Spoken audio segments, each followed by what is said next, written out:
Assalamualaikum guys, welcome back. Let's get into it. Here in Parliament Square, UK policing is being put to the test. This is by far the largest protest we've seen against the ban on Palestine action. Organisers say over 1,000 signed up on Monday, ready to risk arrest. The ban came into place last month, meaning that public support is a criminal offence, punishable by up to 14 years in prison. Now, the Met have pledged to arrest anyone they believe to be breaking terrorism laws, threatening to push unprecedented numbers into a prison system already at 97.5% capacity. My name's Nick. I'm a retired nurse. I work for the NHS for many years. This is the first time that I've ever willingly considered breaking the law in order to stand up for something I believe in. And why today? Why today? Because if not today, when? When?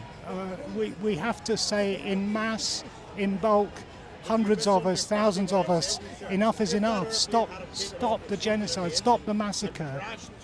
And are you afraid? I'm terrified. I'm absolutely terrified. I'm shaking.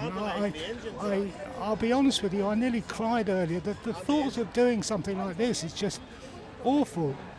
But it's even more awful if we don't do it. I mean, I think to myself, I've seen things, not on the mass media, I've seen things that cannot ever be unseen.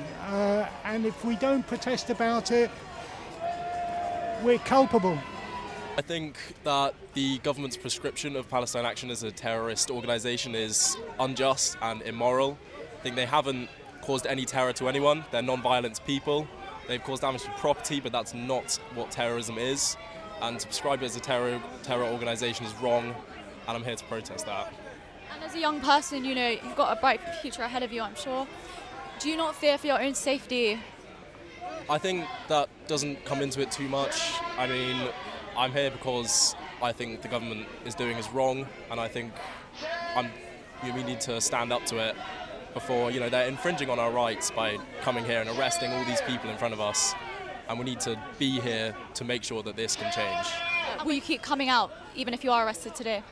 I hope so, yeah, I think I would. Yeah, it's my first time here, but I think I would like to do it again. And are you afraid? Yeah, a little bit, I think I am, yeah. But it's worth it. You're sort of telling me how long you've been here and how many arrests you've witnessed so far. I mean, there have been a lot. It's just during the first hour they started at the back, and I think that was pretty cowardly of them. But yeah, we've all come willing to be arrested. So whether or not they can, it's not on me to guess. The truth is that Jews like Peter Beinart are much less anti-Semitic than Jews who defend Israel, because when you are live streaming a genocide and saying that this is for the sake of Jewish people, you are putting all Jews at risk. I mean, let's table the fact that this is a very inhumane and unjust and immoral and illegal genocide. And that's not just me saying that. That's countless genocide experts. That's, Zionists who have been saying that. That's B'Tselem, the Israeli human rights organization, the Israeli Jewish human rights organization, B'Tselem, says it's a genocide. Physicians for Human Rights says it's a genocide. All of these Israeli organizations say it's a genocide. But what we have to remember is that there's also a trick. In fact, there is a minister of Israel who said that this is the trick we play when we talk to people. We bring up the Holocaust and we bring up anti-Semitism, and we do that whenever someone criticizes Israel. And this woman, Shalomit Aloni, was a minister of education in Israel. And so what we're going to see throughout this panel, I assume and I predict from watching past panels, is we're going to see a lot of lying, a lot of obfuscation, and a lot of claims that people are anti-Semitic or picking on Israel unfairly or self-loathing Jews. And you should just bear that in mind. And Shabbos, I just watched the panel with you and you lied through your teeth the entire time. You even said, fact check me on something. You said that Pierce asked you if the proportion of children killed was higher in Gaza than it was in other wars. And you said that it was as high in other wars. And you named the Syrian Civil War, Vietnam, and Korea. Unfortunately, the stats don't back you up. And the proportion of children killed in all of those wars was lower. I can go over the stats with you, but was lower than the proportion of children killed in Gaza. So we have an active genocide going on. It is actually illegal for the United States to support this genocide. It violates the Leahy Law. It violates the Foreign Assistance Act. It is a threat to every living person, basically. And of course, ironically, now I don't speak out because this has a dangerous effect on Jews. It does have a dangerous effect on Jews. I speak out because I believe that Palestinians are human beings with human rights. I also speak out because Israel doesn't get to speak for all Jews. But the irony is that for all the people like you who talk about Jewish safety, the irony is that you are making Jews less safe. Israel is making Jews less safe. AIPAC is making Jews less safe. The ADL is making Jews less safe. And you're engaging in the anti-Semitic trope of equating Jewishness with Zionism. Every time that you claim that all Jews have to be Zionists or that it's anti-Semitic to be anti-Zionist, you are leaning into that dual loyalty trope, which claims that all Jews are a monolith and we all support Israel. And again, when you're live streaming a genocide that the entire world sees, and you're saying that this is for the sake of Jews, I don't know how that's good. No, this Katie, she's just hitting no in the head. She's dismantling every single claim that the Israeli use. She's herself a Jew, and she's saying that you guys are not speaking out for the whole Judaism. So they use a tactic that if you're not Zionist, so you're a betrayer of your Jewishness. You know what I mean? So she's dismantling them, and they use this as a tactic when they're up for debate. That if they bring up the Holocaust and anti-Semitism to brand you if you don't agree with them, but you can't brand her because she's Jew. She's Jewish herself. So I think this is quite wise that he's done. They were every single one on the panel. They're all Jewish. For the Jews.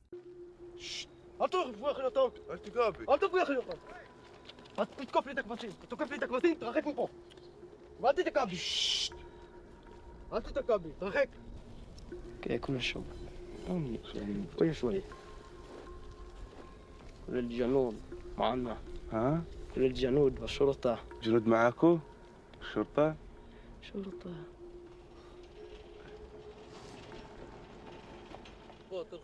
This is my land. This is my land. You should take him out from here. Here the army and they are not doing anything. They are trying to take me from my land.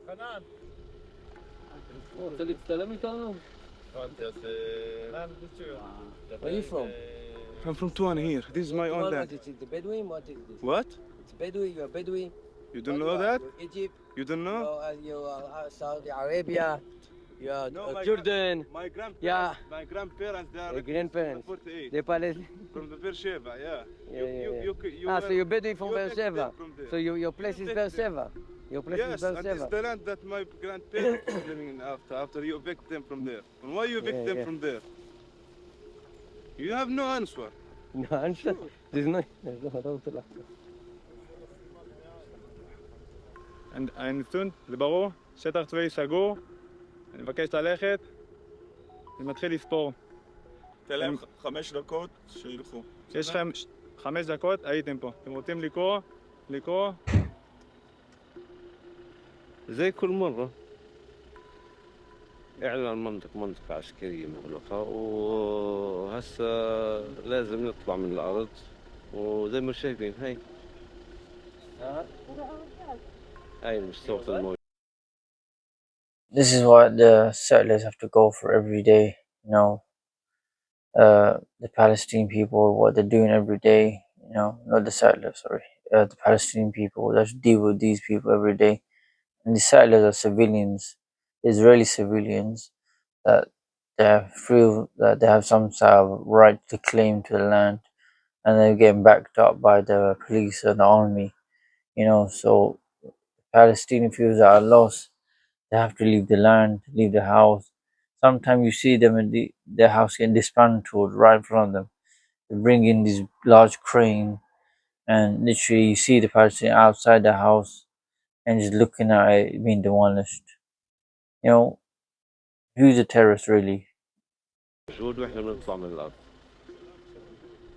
So Germany has announced it's no longer going to sell any arms to Israel that could be used inside the Gaza Strip. It follows the announcement by the Israeli cabinet that they're going to expand their war there and try and take control of Gaza City. Now that's been condemned inside Israel by the military there, by political opposition, but also around the world. And this is Germany's response. Now this matters for two reasons. Firstly, Germany is a huge exporter of arms to Israel. About a third of the imports that Israel brings in, a third of them come from Germany, the vast majority, the other two-thirds come from America. But this will have, or certainly could have, an impact on the battlefield for Israel. But there's something I think maybe even more significant, and that shows the extent to which Israel is becoming increasingly isolated because of its conduct of the war in Gaza, for historical reasons, because what happened to the Jewish people in the Second World War. Germany has historically been a big supporter of Israel. They've given them diplomatic cover over the last couple of years. Indeed, when recently France and the UK said they might recognise a Palestinian state, the Germans have said they will not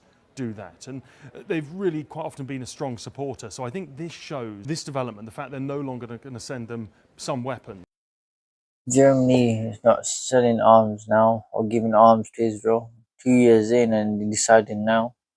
But I guess Israel already done the damage. There's nothing to arm. You know, they're done what they have to do. They leveled the whole playing field. You know, and they decided they want to take over Gaza City.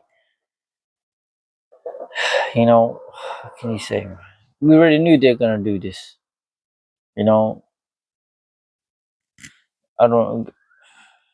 You know, in my eyes, Germany so stand on the wrong side of history. It shows the extent to which Israel is becoming increasingly isolated internationally.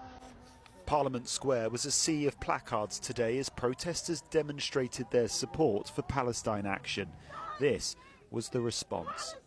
The group is now illegal and so is showing support for it. Hundreds of people have gathered in Parliament Square and they're holding signs that read "I support Palestine action," but doing so has been an offence since it was prescribed. And as you can see, the police are now making a number of arrests here.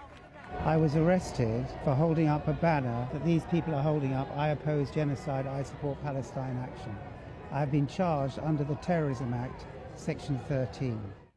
Earlier, police said demonstrators were deliberately trying to get arrested to put a strain on the justice system. But with the war in Gaza set to escalate, people supporting the protesters today said they weren't deterred. I'm here because I want an end to the genocide. I have a card in my bag and I have a marker, and at any point I might get the marker out and draw the same slogan. The co-founder of Palestine Action is appealing the ban in November, but unless and until it's overturned, demonstrators like these will continue to be met with this response. Barnaby Papadopoulos, ITV News. As Israel prepares to expand its military operation in Gaza itself, an American diplomat has criticised British opposition to the plan. Washington's ambassador to Israel, Mike Huckabee, said on social media that Sir Keir Starmer should sit this one out, and that if Sir Keir had been Prime Minister during the Second World War, the UK would be speaking German.